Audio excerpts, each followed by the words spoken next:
અમરેલીમાં પાટીદાર સમાજની યુવતીનું પોલીસ દ્વારા કાઢવામાં આવેલ સરઘસ બાબતે રાજકારણ ગરમાયું છે। ધોરાજીના કોંગ્રેસના પૂર્વ ધારાસભ્ય અને પાટીદાર આગેવાન લલિત વસોયાએ ભાજપને નિશાન સાધ્યું છે।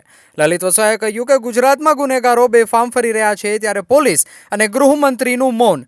ગુજરાતમાં કાયદો અને વ્યવસ્થાની સ્થિતિ કથળેલી જોવા મળી રહી છે। ગુજરાતમાં બુટલેગરો, ખનીજ ચોરો અને રીઢે ગુનેગારો બેફામ બન્યા છે। અમરેલીના ધારાસભ્યને રાજી કરવા અને જશ ખાટવા અમરેલી પોલીસે પાટીદાર સમાજની યુવતીનું રિકન્સ્ટ્રક્શનના નામે સરઘસ કાઢ્યો। ગુજરાતમાં વધતી જતી ગુનાખોરી ડામવાને બદલે યુવતીઓનું સરઘસ કાઢી અને પોલીસ અને ગૃહમંત્રી ધન્યતા અનુભવી રહ્યા છે, આવું લલિત વસોયાએ જણાવ્યું છે। સાથે જ પાટીદાર યુવતીનું પોલીસ દ્વારા કઢાયેલ સરઘસને લઈને ગુજરાત પરના પાટીદારોમાં રોષ જોવા મળી રહ્યો છે અને પાટીદાર સમાજ ક્યારેય ભાજપને માફ નહીં કરે તેવું લલિત વસોયાએ જણાવ્યું છે। રિપોર્ટર જગમાલ સુવા, ધોરાજી। અમરેલીની અંદર ભારતીય જનતા પાર્ટીના આંતરિક વિખવાદને કારણે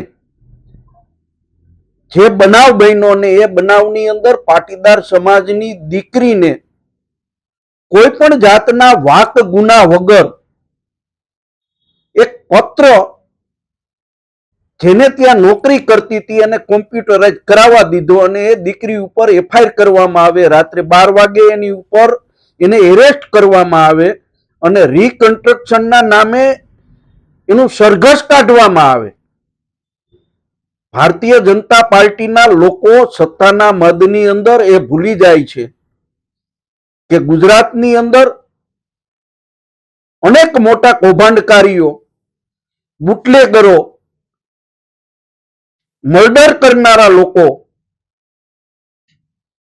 જેલની અંદર જાય છે અને મોજ કરે છે। એક સામાન્ય દીકરી ઉપર આવો જુલ્મ કરી અને પોતાની જાતને સિકંદર સાબિત કરવાના પ્રયત્ન કરતા લોકોએ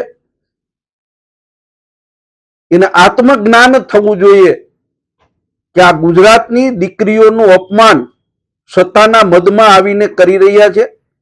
પાટીદાર સમાજની અંદર રોષની લાગણી છે અને દુઃખ પણ એ વાતનું છે કે જે લોકો ભારતીય જનતા પાર્ટીનો ખેસ પહેરીને બેઠા છે એ લોકો આ બનાવ છે એ કાયદા અંતર્ગત આવે છે અને કાયદેસર કર્યું છે। અરે ભાઈ, કાયદેસર કર્યું હોય તો તમે ભૂપેન્દ્ર ઝાલાની રવેડી કાઢો, એલડીઓ ના ધંધારથી પકડે છે એની રવેડી કાઢો, બિનકાયદેસર ખનીજ ચોરી કરે છે એની રવેડી કાઢો। ગુનેગારોને છાવરો છો અને એક નિર્દોષ પાટીદાર સમાજની દીકરી ઉપર તમે આ ટાઈપનું કરો છો રિકન્સ્ટ્રક્શનના નામે, એ દુઃખદ બાબત છે। પાટીદાર સમાજ તમને ક્યારેય માફ નહીં કરે। 100% ત્યાંના ધારાસભ્ય કૌશિકભાઈ વેકરિયાને રાજી કરવા હાટુ પોલીસ તંત્રએ, એસપીએ એના દલાલ બનીને, શબ્દ સમજી વિચારીને વાપરું છું, એના દલાલ બનીને એને સારું લાગે, સરકારમાં બેઠેલા લોકોને સારું લાગે એટલા માટે બાકીના ગુનેગારોને એક બાજુ મૂકી અને આ નિર્દોષ દીકરીનું જે સરઘસ કાઢ્યું છે એ લોકોના ઈશારે જ કાઢ્યું છે। એ શું સાબિત કરવા માંગે છે એ સમજાતું નથી। ગુજરાતના મુખ્યમંત્રી પણ એક પાટીદાર। શરમજનક વાત છે કે સરકારમાં બેઠેલો એક પણ પાટીદાર સમાજનો દીકરો આ બાબતે કાંઈ બોલતો નથી અને ઉલટાનું જે કાંઈ કાર્યવાહી થઈ છે એ કાયદેસર થઈ છે એવું ગણાવી રહ્યા છે। ગુજરાતની પ્રજા બધું